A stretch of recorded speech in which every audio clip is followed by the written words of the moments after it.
Please welcome to the stage Congressman Adam Smith, a Democrat from Washington State and ranking member of the House Armed Services Committee. How are you?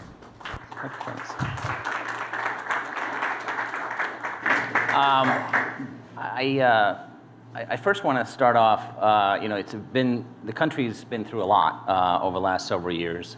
COVID, we've got wars going on, and inflation, assassination attempts, and it's difficult mentally. And I want to first ask you about your book, because I think it was very courageous to write Lost and Broken, about how people can deal, your struggle with mental health, but I think also people can take a lot from it. Can you talk a little bit about that process and that book? Well, sure. And the dominant piece of that, what I came to at the end, was that you can find help for mental challenges. Okay. And that was one of my big problems up front. Was I didn't think of mental health in the same way that I thought of physical health. As I said in the book, throughout most of my life, it's like you were either crazy or you were normal. And if you stayed on the normal side, everything was fine.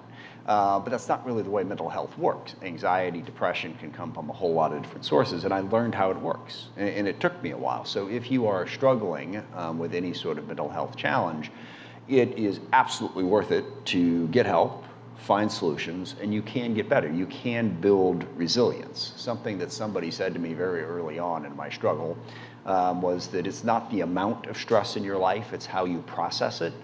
And at the time, forgive me, I thought that was insane. I was like, well, that can't possibly be true. But it actually is. I mean, there are, and I could walk through I have like a little 5-minute mental health spiel, which I don't have time for this morning. But there are some basic things about cognitive behavioral therapy, how you deal with trauma, and then how you deal with a sense of your own self-worth that really impact your ability to process the stresses of life. And it really is true. If you get your mental health right, you can handle a lot more.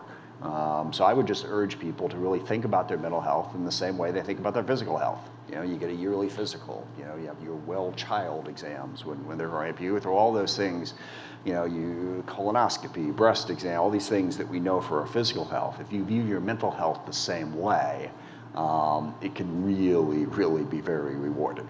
Well, books like that really take the stigma out of it, and obviously a lot of people in my family and everybody's family, we know people who struggle with that. So let's get to what happened last night on the House floor. The CR failed. Chairman Rogers voted against it, as he promised to do. Now what? Yeah, well, it's funny. One of the things on the mental health side is I always believe you have to maintain your sense of humor. And I realize most people look at our job and say, there's nothing funny about it, and it is serious business. But you say that funny. It just amuses me that, let's just call them the extremists within the Republican Party, can't even decide on how they want to be extreme together. It's like, I thought of it as sort of fanatic on fanatic violence last night. You had one group of people who were insisting that we had to have this ridiculous anti-voting law and a 6-month CR, and you had another group of people insisting, no, we have to dramatically slash the budget. They couldn't even get on the same page. So my hope, I think what happens now is what should have happened to begin with, which is, it's not hard. You got the House, you got the Senate, you got the White House, you got Democrats, you got Republicans. They all got to sit down and figure out, how do we stop the government from shutting down on October 1? And crucially, how do we pass the appropriations bills, which we have done every year. It's just that we wait so long because we are trying to appease the unappeasable, okay? There is a group of people who do not want to fund the government.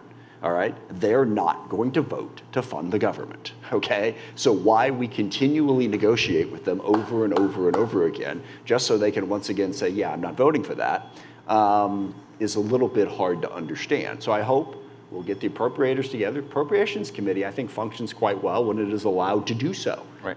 So that's what I think will happen, and that's what I think has to happen. So that would be better if you have someone like Tom Cole leading the process as opposed to the speaker. Yeah, that's a more complicated conversation. Let's just say I trust Tom and Rosa. I think the two of them will work together. And yeah, now the speaker just has to empower them to do so. The senator was mentioning how she hopes to be chair next year, and I'm sure you also hope to be chair next year. You feeling good about the election? Do you think, number one, that you can take back the House, and number two, if you do, what would be your agenda as chairman? Lots of questions in that. Yeah, a lot there. I believe we can. Yes, I think we're well positioned to do that. I think we have a very strong nominee. Certainly, that shift to the vice president has been enormously helpful and put us in a good position. But look, we all know, highly competitive country. There's 47 days to go. A lot is going to happen between now and then. So yes, it is. I believe that we are well positioned if we take advantage of the opportunity. But we'll see how that turns out. That's number one. Number two, one of the good things about the Armed Services Committee, and I heard Senator Fisher talking about the Senate Armed Services Committee. I think it's true there and it's true here. Mike Rogers and I have a remarkably similar agenda. There are things that are different. But he and I are really committed, regardless of whether he's chair and I'm ranking or vice versa, to pursuing that. And number one builds off of what we've done this week. We had a field hearing out in Silicon Valley, and then we had a hearing yesterday in the National Defense Strategy. We are really focused on innovation and tech. How do we get the Department of Defense to more rapidly adopt the technologies that are crucial to the war fight right now, which is secure communications, information systems, drones, counter drones, missile defense. How do we speed up that process? And overlaying all of it is get DoD to be better at buying software. And we've got a lot of different ideas for how do we need to do that. So that is, number one on the agenda. Number two is to build off of the quality of life panel that we did to really improve quality of life issues for our servicemen and women and their families. We put a very... And you can tell us a little bit about that bill, because that's on my list. Yeah, it's really just sort of focused on, pay, obviously, but also housing, jobs, childcare, all the things that go into the quality of life for a service member and their families, to make them want to, and be able to stay in the military and make it work for their families, to reward them in the way that they should. One of the issues is, can spouses find employment? You move state to state, licensing things change. How can we simplify that? There's a whole bunch of different ideas to do that around recruitment. One other thing I wanted to say about recruitment, I think we need to look at a lot of the presumptive disqualifications that exist in the military. Yeah. I really didn't realize this until I had a constituent, and I forget exactly what the problem was, had some childhood ailment that made him presumptively disqualified even after getting accepted to the Air Force Academy. And they looked at it and saw the whole thing. We have a lot of things. It's like, if you've ever had any surgery, I had knee surgery when I was 16 years old. That is a presumptive disqualification to get into the military. Now, you can overcome that presumption, but they've got a long list of these things that make it more difficult to serve. And the other piece of it is, we're going through this on the minimum physical fitness requirements. I think it's going to depend on the job you're doing in the military. We need a lot of tech people. We need a lot of communications and intelligence people. Does it make sense to have the same physical standards for them to join the military that it does for an infantryman or an artilleryman? I don't think it does. So I think we need to see how can we expand the pool. So, modernization, innovation, personnel, and then the third piece, how can we work better with our partners and allies, basically, building on AUKUS. Which is about so much more than submarines. I would say, and there's a whole lot of other things, but those are the top three priorities, and I don't think you'd get a different answer from Mike. You mentioned innovation and technology, and I know this is a big question and difficult to answer, but how is AI going to be changing defense? In every conceivable way. It is unbelievably useful to what we're doing, but we have to figure out how to use it. You got to have sort of the operational intelligence to know, okay, so these really smart people come up with this tool, but how does it apply? Just one example, I met with C3 AI when I was out in Silicon Valley, and they have an AI system that helps with predictive maintenance. Basically, you have sensors throughout all of your equipment, and those sensors tell you when a part is about to break down, so you fix it before it does. Most estimates show this increases readiness by 25%. Because one of the big problems we have, and they're working with the Air Force, first of all the systems we have in the Air Force, I forget what the numbers are, but in any given day, at least a third to a half of those systems are not usable. They're not combat ready. Okay, if you were to take half, get my math wrong here, but if you take half of that and make it ready, that dramatically increases readiness, and predictive maintenance can do that. Another big thing is on the secure comms issue.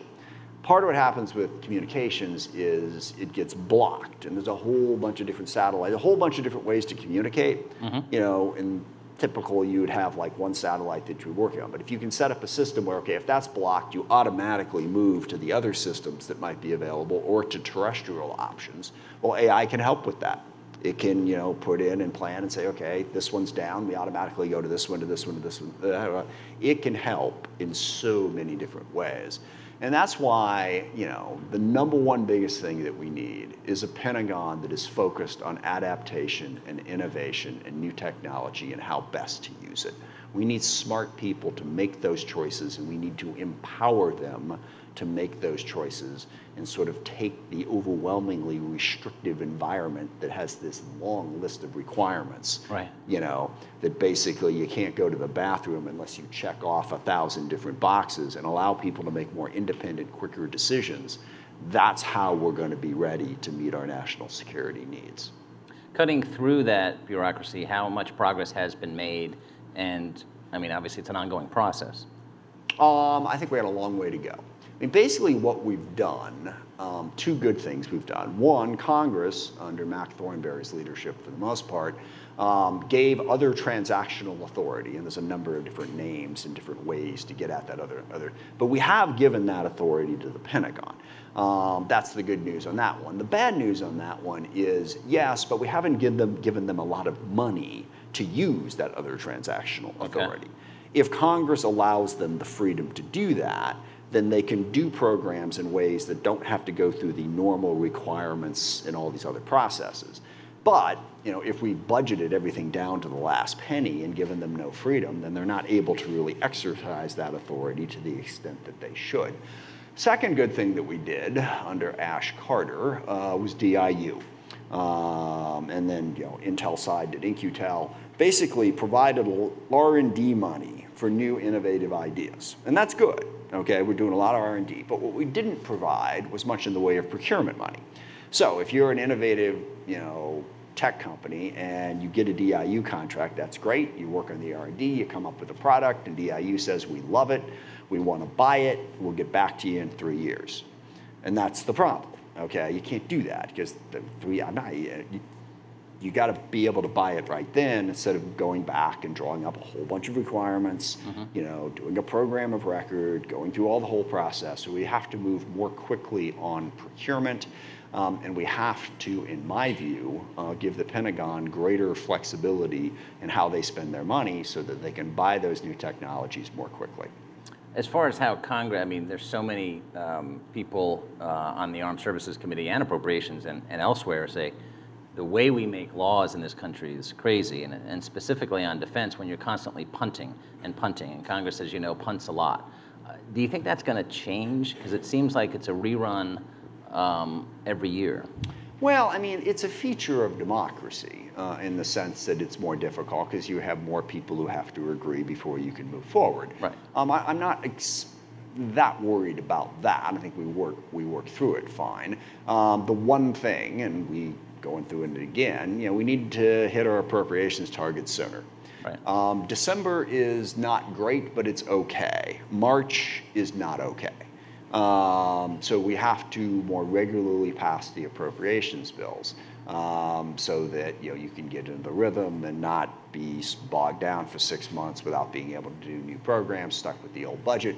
So that would be one thing. But yeah, I do think we need to be more decisive. You know, we also punt too often on getting rid of systems that are no longer functioning. Okay. Trying to hold on to them for It's very forever. difficult to get rid of them. Well, it is, but it's one of the things, biggest things that Mike Roger and I agree on.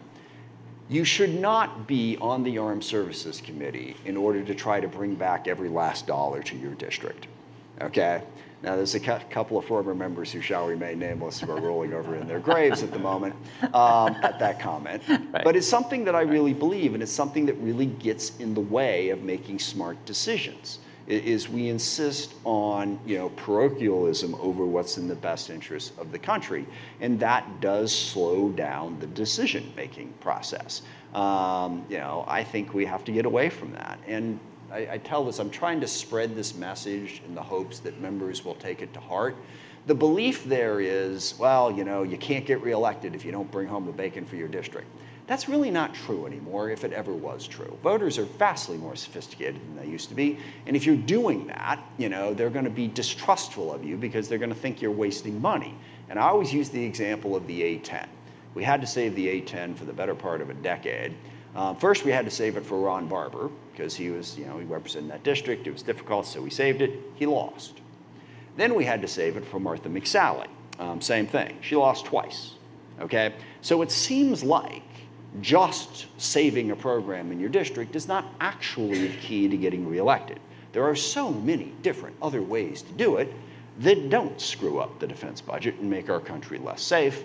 And I would implore all Republicans and Democrats to embrace that other approach so that we can make better decisions. I want to ask you the same question I asked Senator Fisher about the different approaches, and they are very different, between Harris and Trump on defense. A lot of people are wondering how Harris would govern. What would you've seen? I remember John Dingell. We interviewed him, and my colleague said, "Well, you served under President so and so," and Dingell reminded us, no, I served with him. I didn't serve under him. You've served with Trump as president. You've seen him as president. What's the difference, and what would you like to see the candidates talk maybe a little bit more about? Look, I'll get to the second part of that question, but right up front, and this is going to sound partisan, but c'est la vie. Number one, the difference is, with Harris, partners and allies. With Trump, go it alone. With Harris, calm, sensible leadership. With Trump, chaos. Okay? And I'm going to go for the partners and allies and calm, sensible leadership. And I know a lot of people will question that, but Trump made a lot of rash decisions.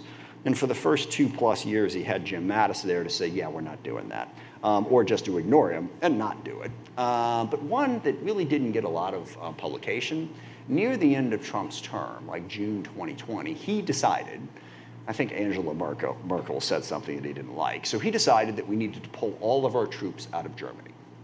And so the Pentagon spent the last 6 months of his presidency planning that, okay, and getting ready to do it, which is completely insane, okay? Now, I know on a superficial level, you're like, well, why does Germany need us to defend them?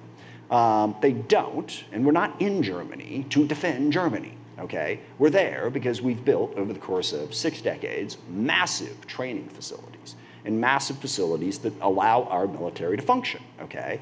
We've got this argument now with the Baltics and Eastern Europe. They want US troops in the East, and that makes sense, okay?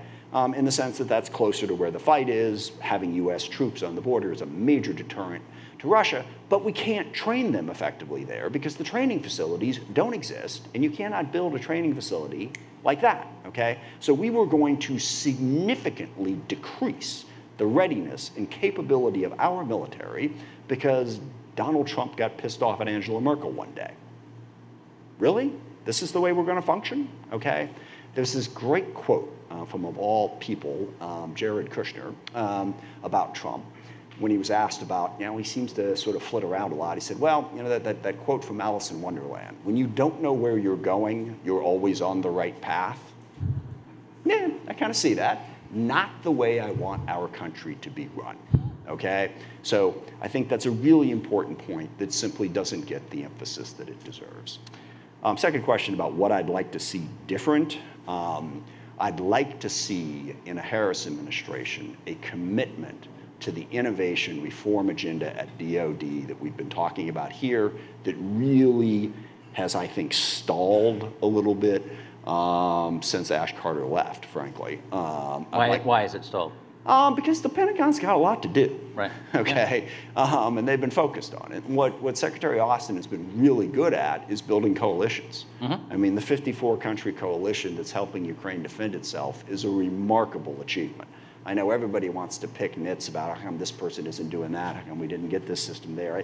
When you think back of where we were the first week of March in 2022, of where Ukraine was and what was built to help them defend themselves, mm-hmm. It's pretty incredible. Mm-hmm. What we've been able to do thus far in the Middle East to stop the war from blowing completely out of control through partnerships, alliances, deterrence, also very impressive, and also widely underreported. But Secretary Austin and others have done a great job in Asia, with Japan, South Korea, the Philippines, Vietnam now to some extent, Australia, building up partnerships and alliances to better deter. They've been doing that really, really well. They've been trying to fight through our efforts to shut down the government and not fund them.